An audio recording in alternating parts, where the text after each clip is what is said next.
if I could tell my younger self something, I would say, hey, enjoy the season that you're in, the moment that you're in, as opposed to chasing your dreams and looking beyond that situation. I remember working, I worked at a number of different places. I talked about Missouri State. I worked at State Farm.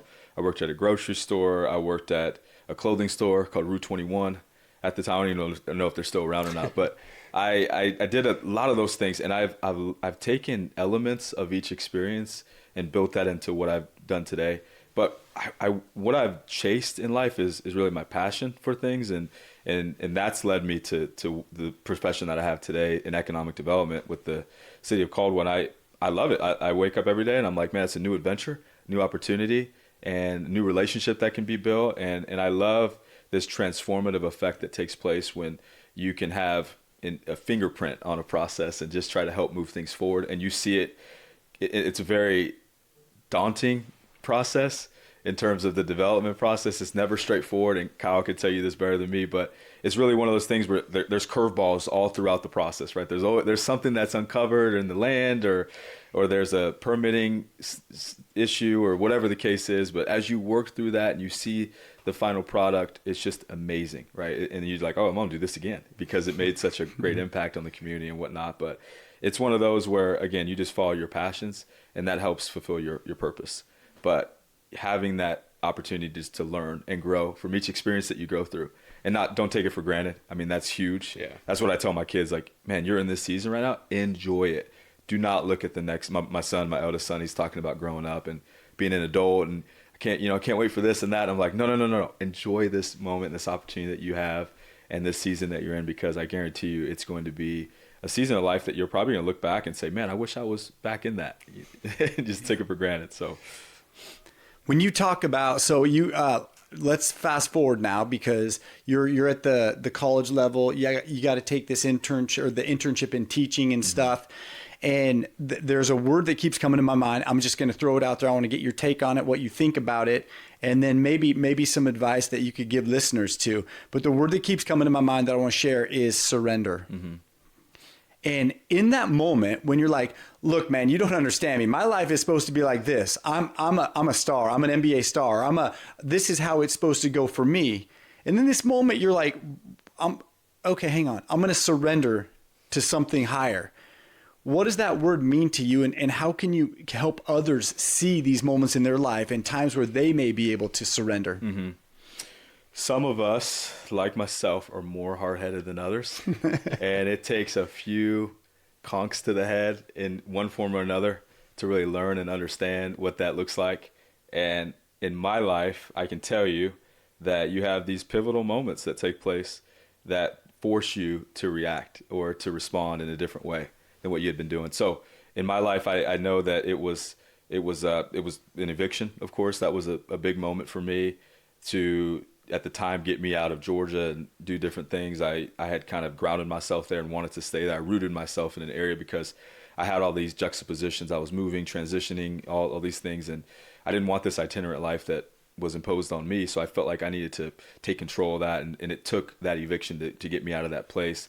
And then for teaching, of course, I didn't want to do that. I resisted that pretty thoroughly. But in the end, it was the best thing for me. And I think as you do that incrementally in life, you put a little trust in God. You say, okay, I'm going to give you a little bit. I'm not going to give you everything, but I'm going to give you a little bit. And you see how he responds to that. And then you build more trust, and you're able to take bigger leaps from that point forward. So now in my life, I'm still a little more cautious than most, I would say. I'm not the kind of guy that's just jumping headfirst into a situation. But I can tell you this, I think because those promises, those biblical promises that have been fulfilled in my life have shown themselves to be true, it's given me more faith for what the future holds. And it's allowed me to step into the situations, the opportunities that God has for me in a manner that I probably would not have done early on in the process, just because it's been built over time. Yeah, I love that, built over time, right? I think so often, because we do live in a world of like instant, right? Mm-hmm. God, show yourself to me. Well, if you don't show yourself to me right now, then you're not there. And that's not how it works, right? We don't have instant, we can't have instant gratification, right? Gratification, yeah. You know? And so I think that's an amazing point. Like, just incrementally it's built, and it's still built, and we're still building every day. Yeah, and you said you gave God just a little bit. It's so crazy because I'm like, well, how could I give him a little bit? Yeah. And then you give him a little bit, and then what he gives you is a lot. Mm-hmm. It's not like this proportional thing. Like I give God a little bit, God gives me a little bit, and we keep working towards some middle. It's like, man, whenever I've turned myself to God and I just give him a piece of me, he takes that piece and man, he molds that and he does something magnificent with it. And it's like my hard head is like, if I would just get out of my own way, put more trust and faith in God, I wonder whom I could become. Mm-hmm. And so who are you supposed to become, Stephen? I'm supposed to become really the thing that I'm led to do now is to make that impact in each and every relationship that I have, each situation that I have, and build a strong foundation for my boys. That I have 4 boys, by the way. They're aged 11, 10, 5, and 1. So it is a wild household, no doubt. But at the end of the day, I need to provide a strong foundation for them and their futures, and leaving that imprint that I hope to leave on this earth when I'm gone one day. And it's an ongoing pursuit in my life. I wish it was instantaneous, where you remember the cup of noodles, you just heat those up, 5 minutes, boom, you're good to go. Burn your mouth really yes, bad. Exactly. But you're not going to get there. We have such a microwave mentality. Development's taught me a lot with patience, I will say, being in this role that I have now for almost 6 years. I like to see things happen overnight.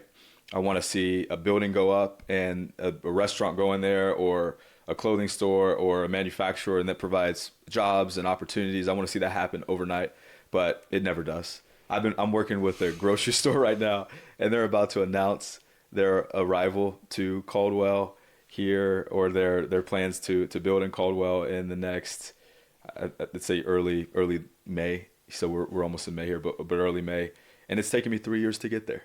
And it's one of those things where you're like, oh my gosh, did I know it was gonna take 3 years? No, but I maintain that excitement throughout that process.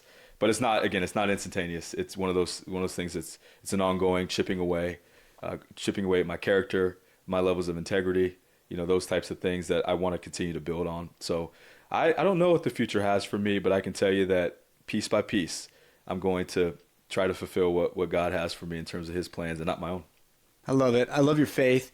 Stephen, thank you so much for joining us today, man. I just want to tell you, I want to call you Matt, actually, because like you're the Matt in people's lives, I can tell. And when you connect with people, your imprint is everywhere. You're the Matt for somebody else many, many times. And I'm grateful for your example. I hope everybody here today felt your light and felt your mentorship and felt your wisdom and wants to become more like you, become more like Matt, like he did in your life. And I know your legacy, your boys are lucky to have you as a dad, as a father, as a role model. And like always, guys, we are so grateful that you're here joining us on this Hold On podcast. And for those stretches of your life, just like Stephen had, that are hard, that are dark, man, find the light here. Choose to hold on. And if you like this podcast, we encourage you and invite you to share it, to like it, to subscribe, ask your friends to join, jump on. Who knows, you may just one day be Stephen sitting here behind the microphone. Thanks for joining us.